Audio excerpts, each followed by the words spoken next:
اللهم صل على سيدنا محمد يا رب صل وسلم دائما ابدا على حبيبي.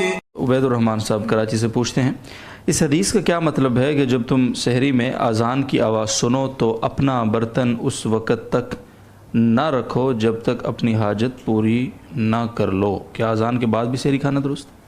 بسم اللہ الرحمن الرحیم. دیکھیں یہ جو حدیث ہے یہ مختلف کتب حدیث میں وارد ہے، اور خاص کر ابو داؤد میں حضرت ابو ہریرہ رضی اللہ تعالیٰ عنہ نے یہ روایت کی ہے اور فرمایا کہ آپ صلی اللہ علیہ وسلم نے فرمایا کہ اذا سمع احدکم النداء والاناء علی یدہ فلا یضعہ حتی یقضی حاجتہ منہ، کہ جب کسی آدمی نے اذان سنے اور برتن اس کے ہاتھ میں ہے تو اس کو اس وقت تک نہ رکھے جب تک کہ اس سے اپنی حاجت پوری نہ کر لے، یعنی اس کو پی نہ لے. لیکن اس کے اندر یہ الفاظ نہیں ہیں کہ سحری کے وقت آپ نے اذان سنی، یہ سحری کے الفاظ اس حدیث کے اندر موجود نہیں ہیں. اسی وجہ سے محدثین اکرام نے اور شراح حدیث نے اس حدیث کے کئی مطلب ذکر کیے ہیں. ان میں سے مثلا ایک یہ احتمال ذکر کیا ہے کہ اس حدیث کا مطلب یہ ہے عام اذان کے متعلق ہے، نہ سحری نہ افطار بلکہ عام اذان کے متعلق ہے. عام اذان کے متعلق کا مطلب یہ ہوتا ہے کہ لوگ جب اذان ہو تو ادب کی وجہ سے جو بھی کام کر رہے ہوتے تھے اس کو وہیں روک دیتے تھے. تو لہٰذا اگر کوئی آدمی کھانا کھا رہا ہے تو اس کو روک دیا، پانی پی رہا ہے اس کو روک دیا، چل رہا ہے تو کھڑا ہو گیا. اس طرح آج کل بھی ہوتا رہتا ہے.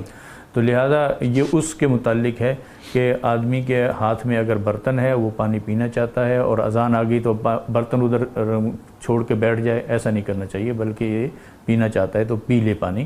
اذان اس سے مانے نہیں. ایک مطلب یہ ذکر. ٹھیک. دوسرا مطلب یہ بھی اس کا ہے کہ یہ افطار کے متعلق ہے. یعنی پہلے یہ ایسا نہیں ہوتا تھا کہ اذان ہو تو پھر افطار کریں، بلکہ افطار کر لیتے تھے، اس کے بعد اذان ہوئی اور پھر نماز پڑھتے تھے. تو یہ اس افطار کے متعلق ہے. تو لہذا اگر کوئی شخص افطاری کر رہا ہے اور اتنے میں اذان ہو گئی تو اب یہ برتن اس کے ہاتھ میں ہے یا کوئی کھانے کی چیز اس کے پاس ہے تو یہ اس کو فوراً چھوڑ کر نماز کی طرف نہ چلا جائے، بلکہ اپنی پانی پی لے اور کھانا کھا لے، اس کے بعد پھر نماز کی طرف چلا جائے. یہ دوسرا احتمال اس کے اندر موجود ہے. ٹھیک. تیسرا احتمال اس کے اندر یہ موجود ہے کہ یہ سحری کے متعلق ہو کہ جب سحری کی اذان ہو تو اس وقت اگر اس کے ہاتھ میں برتن ہے تو اس کو نہ رکھے بلکہ پی لے. لیکن اس کا مطلب یہ ہے کہ آپ صلی اللہ علیہ وسلم کے زمانے میں 2 اذانیں ہوتی تھیں، یہ مشہور ہے. حضرت بلال رضی اللہ تعالیٰ عنہ پہلے اذان دیتے تھے اور اس کے بعد حضرت عبداللہ بن ام مکتوم رضی اللہ تعالیٰ عنہ اذان دیتے تھے. تو حضرت بلال رضی اللہ تعالیٰ عنہ وہ وقت سے پہلے اذان دیتے تھے تاکہ جو لوگ سوئے ہوئے ہیں وہ جاگ جائیں اور جو باہر گئے ہوئے ہیں وہ واپس آ جائیں اور آ کے سحری وغیرہ کر لیں.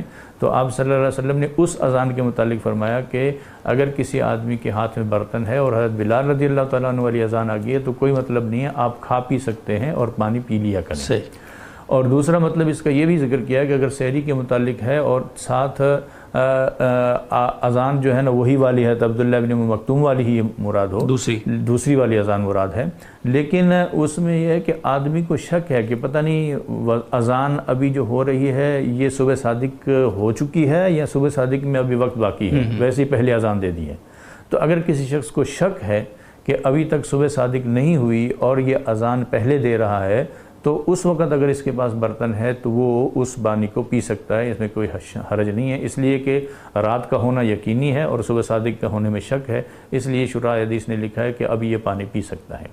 لیکن اس پہ سب کا اتفاق ہے کہ اگر صبح صادق ہو چکی ہے اور اس کے بعد اگر کوئی آدمی یہ پانی پیے گا تو اس کا روزہ نہیں ہوگا. تو اس حدیث کے یہ بہت سارے مطالب ہیں جو شراح حدیث نے ذکر کیے ہیں، ان میں سے کسی ایک کو متعین کر دینا اور باقی سب کی نفی کر دینا یہ ٹھیک نہیں ہے. خاص کر اس کے اندر سحری کے الفاظ ہے ہی نہیں اور لوگ اس کے اندر سحری کے الفاظ ملا کر اور اس کو اپنے مقصد